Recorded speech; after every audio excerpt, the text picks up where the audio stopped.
우리 다윈 연구 오늘 주제입니다. 블레셋의 도발에 대하여 오늘 이야기를 하려 합니다. 사무엘상 17장 1절이 오늘 이 주제 말씀인데요. 블레셋 사람들이 그들의 군대를 모으고 싸우고자 하여 유다에 속한 소고에 모여 소고와 아세가 사이에 에베스 담밈에 진침해. 이 사건을 요세푸스는, 여러분 요세푸스는 많이 들어보셨겠지만 그 1세기에 즉 예수님 시대쯤에 유대 역사가로 유명한 사람입니다. 그래서 성경에서 우리는 그 시대를 살아보지 못했잖아요. 그런데 요세푸스는 그 시대에 살았던 사람이기 때문에 이 역사가의 기록을 많은 주석가들과 목회자들이 참고하여 연구를 많이 합니다. 이 요세푸스가 이 성경 구절을 가리켜 무엇이라 했느냐? 이때 블레셋의 이 침공은 다윗이 수금으로 사울을 고친 사건과 시간적으로 그렇게 멀지 않을 것이다 라고 합니다. 우리 저번 주만 해도 다윗이 사울 앞에서 수금을 켜서 악령이 나간 사건을 우리가 다루지 않았습니까? 그 사건과 얼마 지나지 않아 이 블레셋 군대가 몰려오는 일이 있었다는 것이죠. 우리가 여기서 알아볼 수 있는 것은 마음의 병과 환경의 병은 같이 온다는 것이죠. 왜? 같은 뿌리에서 나왔으니까요. 원수 마귀가 역사하는 것이니까 같이 마음을 모아서 공격해오는 것입니다. 원수는 빈틈을 놓치지 않습니다. 그래서 사랑하는 성도님들이요, 마음의 신앙이 떨어질 때에 환경도 어려움이 오는 것입니다. 마음이 성령으로 충만하면 환경에 어려움이 와도 그게 환경의 어려움이 아니라 기도 제목이 되거든요. 그런데 마음이 무너지고 낙심되고 마음이 속된 말로 우리가 이해하기 쉽게 탈탈 털리면 그때 원수가 오면 아주 송두리째 무너지게 되는 것이에요. 그래서 우리는 항상 마음을 지켜야 하는 것입니다. 그래서 잠언 4장에 너무도 유명한 말씀 있죠. 무릇 지킬 만한 것보다 무엇을 지키래요? 마음을 지키라고 하고 있습니다. 블레셋은 사무엘이 사울을 버렸고 사울은 그 충격으로 악신에 들렸다는 정보를 입수했을 것입니다. 분명 새작을 심어놨을 거란 말이죠. 간첩을 심어놨을 거란 말이죠. 그리고 호시탐탐 공격할 거리를 찾고 있었는데 마침 사무엘과 사울이 거리가 멀어졌대요. 그리고 사울이 그 충격으로 악령이 들어갔다 나왔다 한대요. 이처럼 좋은 일이 어디 있습니까? 공격하기에 딱 안성맞춤 아니겠습니까? 그래서 여러분, 우리가 14장을 다루지 않았지만 14장에 어떤 사건이 나오냐면 요나단이 꿀 먹고 블레셋을 모두 진멸한 사건 알고 계시죠? 그래서 저는 이 성경 구절을 인용하여 꿀이 좋다는 것을 여러분들에게 말씀드리는 바입니다. 농담입니다. 전혀 성경적 공부 아니라 사심입니다. 사심. 네. 여튼 요나단이 하나님의 권능으로 블레셋을 모두 진멸했고 블레셋은 꼼짝없이 그 도륙을 당했단 말이죠. 그 원수를 이번에 갚기 위하여 다시 블레셋의 적 이스라엘이 이렇게 무너진 상황의 소식을 듣고 공격을 시작했다는 것입니다. 원수는 성도가 약해졌다는 정보가 들려오길 기다립니다. 그리고 그 기회를 놓치지 않습니다. 그러므로 사랑하는 성도님들이요, 약해진 것을 원수에게 들키지 마십시오. 약해진 것을 원수에게 드러내지 마십시오. 이것은 좀 신비주의적인 사람들이 이야기하는 것인데, 마귀는 하나님은 인간의 마음을 아는데 원수는 인간의 마음을 모른다고 합니다. 유일하게 인간의 마음을 알 수 있는 분은 하나님밖에 없으시대요. 그래서 마귀와 천사도 사람의 마음을 알지 못한다고 합니다. 그래서 저는 여러분들에게 여기에서 조금 벗어난 이야기지만 이런 말씀을 드립니다. 좀 우울하고 힘들어도 웃으세요. 좀 명랑하게. 하나님 앞에서는 울어야죠. 그러나 일상생활에서는 파이팅 하세요. 마귀가 틈을 보이지 못하도록 우리의 겉모습을 보고 보고 별일 없나 보구나 라고 할 수 있도록 그렇게 힘을 주고 능력을 힘있기를 소망하는 저와 여러분 되기를 바랍니다. 그렇게 성도의 마음은 성도가 잘 지켜야 한다는 것이지요. 원수의 모든 관심은 특별히 지도자와 대표에게 집중되어 있습니다. 오늘 본문에 그러지 않습니까? 사울이 악신 들렸다는 이 소식이 블레셋에게 들렸을 때 그들이 바로 공격을 시작했던 것처럼 결국 이스라엘에 사울이 흔들리니까 공격할 거리가 생기는 거예요. 그래서 여러분, 지도자가 중요합니다. 가정에서도 가장이 중요합니다. 가장이 기도를 하고 있으면 그 가정은 보호를 받는 것입니다. 그리고 교회에서도 목사가 중요한 것입니다. 여러분 삶에서도 그 공동체에 그 리더와 지도자를 위해서 기도해 주시고 그들을 늘 믿음으로 함께 해 주시기를 바랍니다. 그래서 목사와 성도는 친밀함이 있어야 돼요. 믿음 안에서요. 희희낙낙하며 놀자는 것이 아니라 믿음 안에서 양육관계, 믿음의 관계, 신령한 관계가 계속 이어져서 서로 보충해주고 받는 역사가 있어야 한다는 것이죠.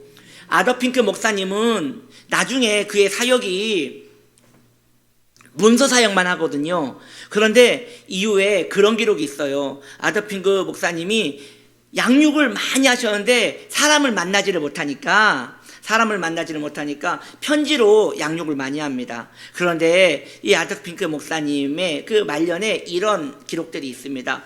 편지를 좀 더 자주 보내라. 편지를 쓰면 좀 답장을 바로바로 보내라. 왜 그러느냐? 그 영혼에게도 유익이 되겠지만 목사에게도 유익이 되는 것이에요. 그래서 사랑하는 성도님들이요, 목사님에게 먹을 것을 갖다 주고 음식을 갖다 주고 그것은 유익이 되지 못합니다. 그것보다 여러분의 영혼의 문제를 나누십시오. 그리고 양육관계 속으로 들어오십시오. 신령한 관계를 나누십시오. 그럴 때 성도님들도 영적으로 부유해지는 것이고 목사님도 영적으로 부유해지는 것입니다. 그렇게 될 때 목사는 서로 쌍방간에 회복이 일어나는 것이지요. 그런데 먹을 것을 갖다 주고 좋은 이야기를 해주고 칭찬을 해주고 그러는데 마음에 있는 이야기를 나누질 않습니다. 그러면 아무 일도 일어나지 않습니다. 영적으로 아무런 은총이 일어나지 않습니다. 성도님들은 마음의 연약함을 목사님에게 나누고 목사님은 그걸 교리적으로 성도님들에게 그것을 진단해주고 그렇게 서로 그리스도의 십자가를 향하여 나아갈 수 있는 그 은총이 있어야 하는 것이지요. 그러기 위하여 교회가 있는 것이고 그러기 위하여 목양관계가 있는 것입니다. 하나님께서는 원수에게 무너진 성도의 삶을 더 좋은 기회로 만드실 것입니다. 이것이 우리의 소망입니다. 하나님께서 교회의 지도자를 지켜주시기 바라고 가정의 가장을 지켜주시기 바랍니다. 혹시 연약하더라도 여러분 소망을 버리지 마십시오. 우리 하나님의 아주 중요한 성품이 있으신데 그게 무엇이냐? 이후에 잘 되게 하시는 것이에요. 선한 섭리로 이후에 더 좋게 바꾸어 주시는 것이에요. 그 하나님을 신뢰해야 합니다. 그래서 비록 블레셋이 공격을 했으나 이것은 끝이 아닙니다. 하나님은 그 일을 선으로 바꾸실 것입니다. 여러분의 삶에 미처 막지 못하고 원수의 공격이 들어왔습니까? 걱정하지 마십시오. 그 일은 결국 잘 될 것입니다. 믿음으로 승리한 자는 이길 것입니다. 사울은 잠시 악령에게 노임을 받은 듯합니다. 그래서 전장에 블레셋이 침투했다는 이야기를 듣고 전장에 나가는 것이죠. 아마 그의 정신이 온전하지 않았다면 나가지 못했을 텐데 다행히도 그의 정신이 잠시 온전해져서 나갈 수 있었던 것이죠. 원수의 공격은 계속되지 않아요. 그러나 원수는 그 진영에 포로를 붙잡아 놓고 있습니다. 사울처럼 잠시 풀어놨다가 다시 잡았다가 잠시 풀어놨다가 잠시 잡았다가 그렇게 길들이는 거예요. 아주 악한 원수의 방법인 것입니다. 그래서 늘 원수 마귀에게 고통을 받는 게 아니라 원수는 당근과 채찍을 같이 주면서 성도를 점점 죄악 가운데, 무기력 가운데 빠뜨리는 것이에요. 사울이 지금 그런 상황입니다. 잠시 풀렸다가 이후에 보면 다시 악신에 시달리며 괴로움을 호소합니다. 여러분 삶 가운데 좋았다가 나빴다가 좋았다가 나빴다가 이것이 계속 반복되고 있다면 이것이 지금 원수의 공격이니 빨리 마음을 일정하게 잡아서 한결같은 마음으로 그 마음을 가져가셔야 합니다.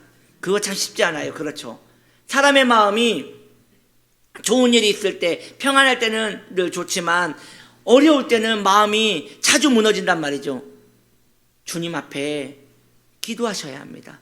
내 마음이 우리 주님이 어제나 오늘이나 동일하듯이 밤이나 낮이나 성도도 그 마음의 동일함을 위하여 애써야 하는 것이에요. 그래서 오히려 성경적인 삶은 성령의 불을 받고 뜨거워가지고 눈물 콧물 흘리고 이렇게 은혜 받는 것이 성경적인 삶이 아니라 한결같은 감격, 한결같은 은혜, 한결같은 주님의 그 보호를 사모하는 그 심령, 이것이 성도에게 더 적합한 삶인 것입니다. 그래서 저는 그것이 가능할 거라고 믿지만 아직은 잘 보지 못했습니다. 저는 저와 우리 성도님들이 한결같이 그 입에 미소가 항상 머금어 있기 바랍니다. 항상 평안함과 안정함으로 이렇게 미소가 이렇게 져 있는 분이 되기를 바랍니다.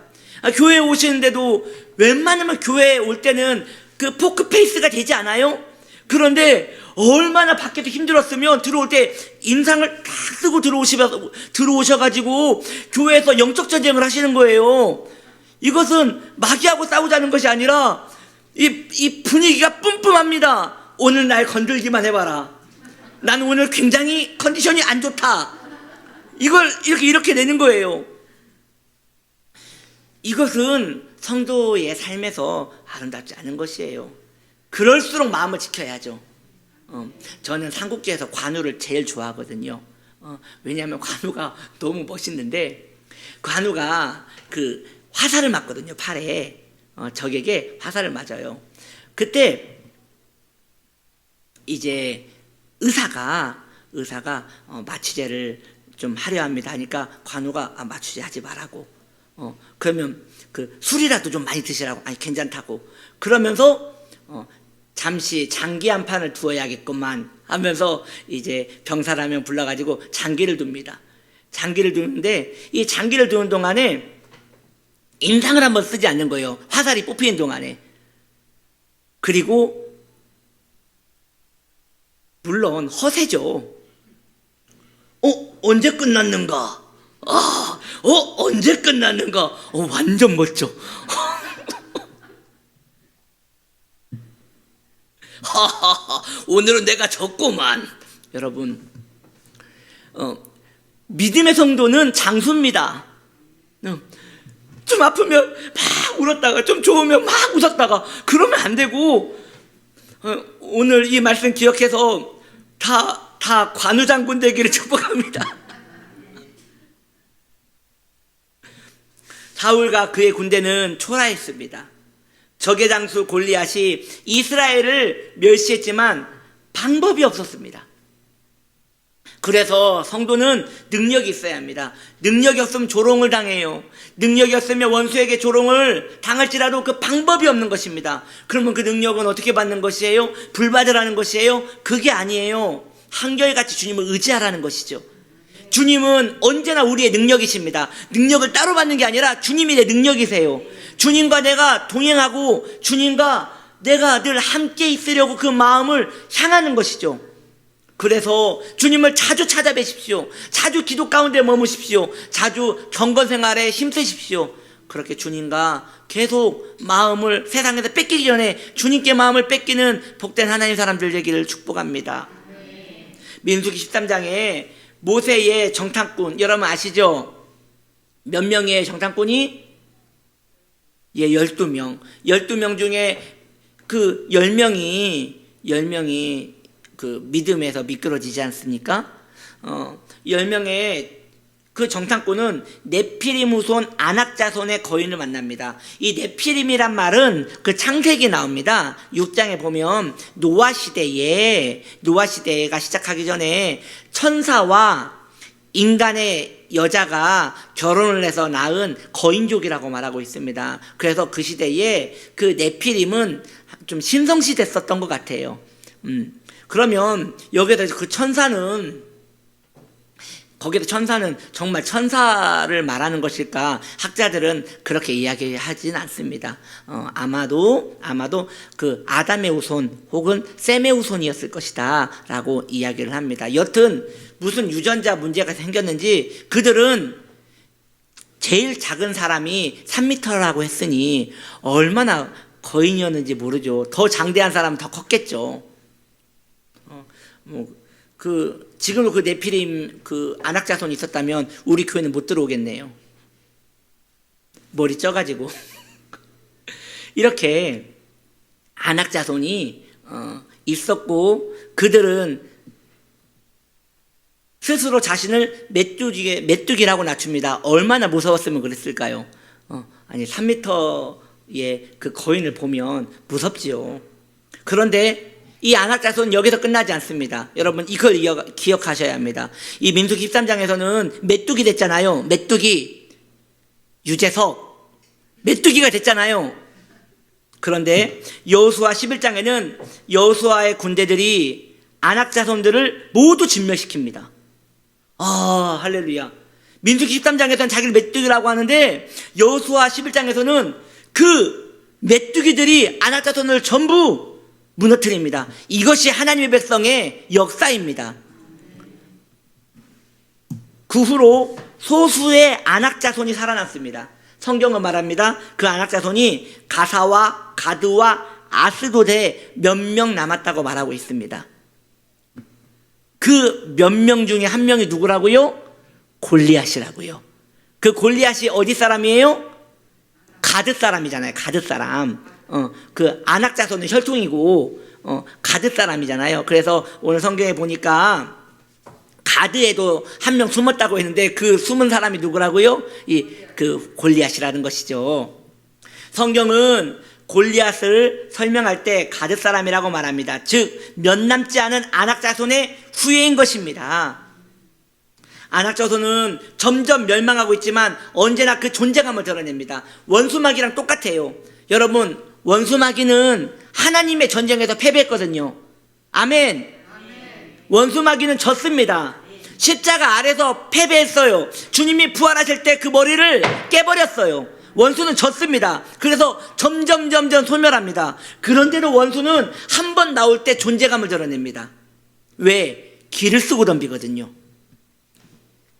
원수마귀는 이미 패배하여 힘을 잃었지만 뻔뻔하게 승리자같이, 이 골리앗처럼 승리자같이 전장에 나와서 자기의 힘을 드러내는 것이죠. 이미 패배했는데, 여러분 아낙 자손에 지금 혈통이 모두 끊어졌잖아요. 다 죽고 몇 명 남았는데 도망가 살 것이지 오지라고 나와가지고 그렇게 자기를 뽐내냐는 것이죠. 원수가 그렇다는 것이죠. 성도는 원수와 전쟁을 피할 수 없습니다. 보십시오. 블레셋이 그냥 공격하잖아요. 이스라엘이 공격 안 했는데 먼저 도발을 하잖아요. 마찬가지예요. 성도는 싸우고 싶지 않아도 마귀와 싸울 수밖에 없어요. 그것을 인정하셔야 돼요. 그런데 우리 성도님들이 지금 이 교회가 전쟁터인지 아실지 모르겠어요. 신앙생활이 전쟁터인지 아실지 모르겠어요. 그렇게 안 보여요. 여러분 긴장하셔야 합니다. 신앙생활은 전쟁 가운데 있는 것입니다. 위로받으려고 교회 오는 것이 아니고 살려고 오는 것입니다. 그러나 성도는 점점 강성해지고 원수는 점점 약해진다는 것을 믿으시기 바랍니다. 그래서 베드로 사도는 말하지요. 대적하라고 말입니다. 도망가지 말고 대적하라고 말입니다. 성도 안에 또한 아낙 자손이 살고 있다는 것을 묵상하십시오. 세상 사랑이라는, 자기 사랑이라는 그 아낙 자손이 내 안에 있습니다. 괜찮습니다. 점점 소멸할 것입니다. 아멘. 그래서 웨슬리 목사님은, 요한 웨슬리 목사님은 성도의 성화를 지지하지 않고 성도의 완전 성화를 지지했습니다. 즉, 우리는 그렇게 생각하잖아요. 예수를 믿고 거룩하게 살려고 노력하다가 이후에 주님이 오실 때, 주님을 만날 때 한 번에 거룩해지는 영화로 간다고 우리는 믿고 있잖아요. 그렇죠? 그런데 웨슬리 목사님은 그렇게 생각하지 않았어요. 성도가 살아가는 가운데 이미 영화의 정도까지 가까울 정도로 충분히 갈 수 있다고 믿었어요. 이것은 오바가 아닙니다. 성경에 근거한 것이에요.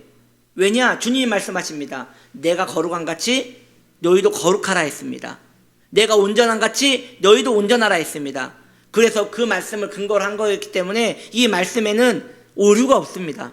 그러므로 오늘날 경건 생활에 있어서, 승리하는 생활에 있어서 성도님들이 너무 수준을 낮춰가지고 그저 신앙생활 하는 것만으로도 감지덕지한 그런 패배자의 삶을 살아서 그렇지 원래는 더 올라갈 수 있는 것이에요. 아멘. 안 올라가려고 그러시죠? 독수리같이 창공에 올라갈 수 있는 것이에요. 구름을 뚫고 올라갈 수 있는 것이라고요. 아멘. 그렇습니다. 그래서 우리도 할 수 있거든. 이 세상에서, 이 땅에 살 때 우리 그리스도의 장성한 분량에 이르기까지 마음을 써야 하는 것이에요.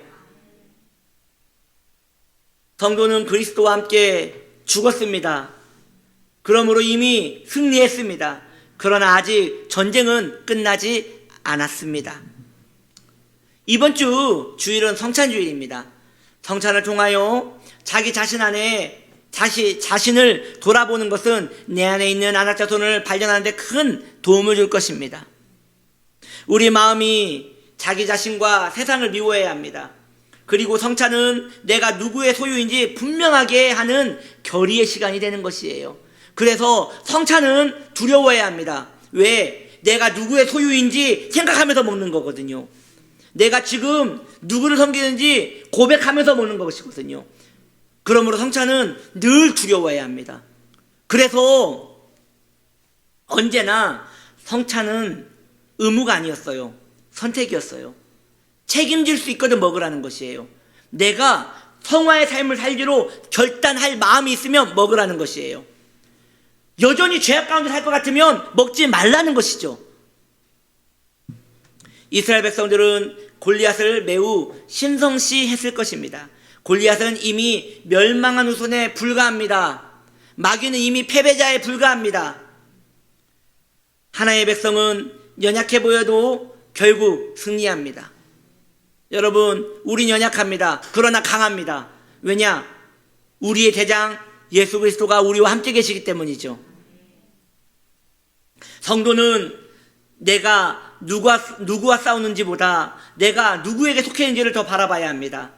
왜? 우리는 싸울 수 없거든요. 그런데 내가 누구에게 소속됐는지 알면 이미 원수마귀가 겁을 먹을 것이에요. 그래서 성도는 그 믿음으로 살아가게 되는 것이죠. 그러므로 여러분, 나 자신을 보기보다 주님을 많이 바라봐야 합니다. 이것이 건강한 성도의 삶입니다. 내 안에 있는 죄를 많이 보기보다 그 죄를 용서해 주실 주님을 많이 바라보십시오. 그래야 성도는 삶에 감격이 있는 것입니다. 그리고 그 감격은 큰 힘이 됩니다. 믿음으로 사는 자는 하늘 위로를 받습니다. 그 은총이 저와 여러분들에게 함께 있기를 축복합니다. 다음 주는 골리앗, 사탄의 상징이라는 주제로 함께 은혜 나누겠습니다. 기도합니다. 하나님 아버지, 이제 우리가 기도합니다. 주님, 영적인 힘을 주시옵소서. 마귀에게 패배하지 않게 하여 주시옵소서. 주님, 다시 한번 믿음으로 승리할 수 있도록 우리의 중심을 지켜 주시옵소서. 예수님의 이름으로 기도했습니다.